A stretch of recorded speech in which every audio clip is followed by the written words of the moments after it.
Bonjour, bienvenue au JT Pop. Alors cette semaine, vous pouvez voir ou revoir une perle du fantastique japonais qui s'appelle Charisma de Kyoshi Kurosawa.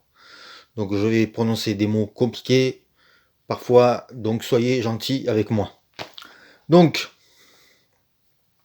juste pour situer qui est Kyoshi Kurosawa, il est apparu dans les fins des années 90, les années 2000 avec Hideo Nakata et ils ont un peu révolutionné à eux deux ce qu'on appelle la Japan Horror. Ils ont fait des films de fantômes, de fantastiques un peu différents, des films de serial killer.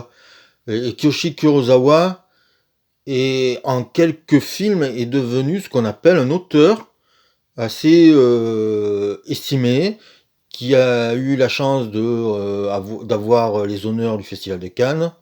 Donc il est arrivé avec des films comme Cure, Kero, il y a eu Creep, bon ça c'est un peu plus récent, il a fait un film qui s'appelle Réal.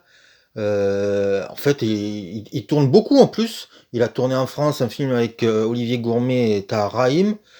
Et donc Charisma fait partie des premiers films que nous avons eu, nous, en France, la chance de voir. Il était sorti dans un coffret avec Kero, un coffret Arte. Et donc, le gros film, comme on dit, c'était Kero. Et le film à découvrir, c'était Charisma. Et le plus gros choc pour moi au début, ce fut Charisma. Pour une raison simple, c'est que je pense que le film est tellement opaque, difficile à comprendre, et puis il a aussi, grâce à sa mise en scène, un grand pouvoir de fascination. Alors qu'est-ce que ça raconte? Ça, c'est pour vous mettre les bases. C'est l'histoire d'un policier qui a pris peut-être une mauvaise décision pendant une prise d'otage. L'otage et le preneur d'otage sont morts, et sa hiérarchie met le policier sur la sellette, et du coup lui il démissionne. Il prend sa voiture, il la dépose près d'une forêt et il s'enfonce dans une forêt.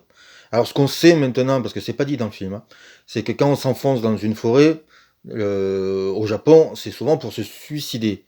Il y a eu après des films sur ça, même un Gus Van Sant avec un Matthew McConaughey qui a raconté ça. Donc il y a eu un film d'horreur aussi pas très bon qui a raconté aussi ces histoires de forêt de suicidés. Donc Kyoshi Kurosawa, je sais pas si c'est le premier à en parler, mais en tout cas c'est le premier sur la scène internationale où on en parle. Et donc ce policier va s'enfoncer dans la forêt, va trouver un arbre au milieu d'une prairie, un arbre assez bizarre. On ne sait pas s'il est mort, s'il est, en tout cas, il est en décrépitude totale. Mais des gens qui vivent dans cette forêt lui vouent un culte immense. Et là, du coup, on va tomber dans le mystique, dans le cinéma que je dirais onirique. On n'est pas vraiment dans le fantastique, il n'y a pas d'éléments surnaturels, si je me rappelle bien, qui apparaît ou quoi que ce soit. On est quand même mais on est dans le bizarre, on est dans l'étonnant, on est dans ce que j'appellerais l'étrangeté du quotidien. C'est-à-dire que ce film est à la lisière de plusieurs genres. On peut pas dire que c'est un film policier, on peut pas dire que c'est du fantastique, on peut pas dire que c'est du film d'horreur.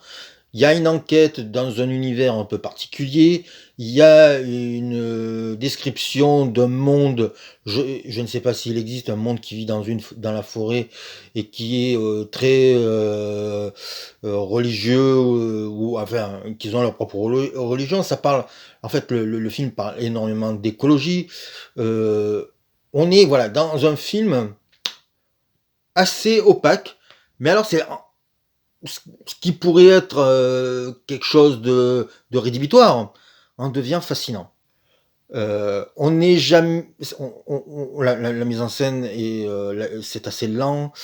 On voit beaucoup de gens crapahuter dans la forêt, et pourtant on s'ennuie jamais. il y a la fascination, la manière du parce que Kiyoshi Kurosawa, c'est le maître du cadre.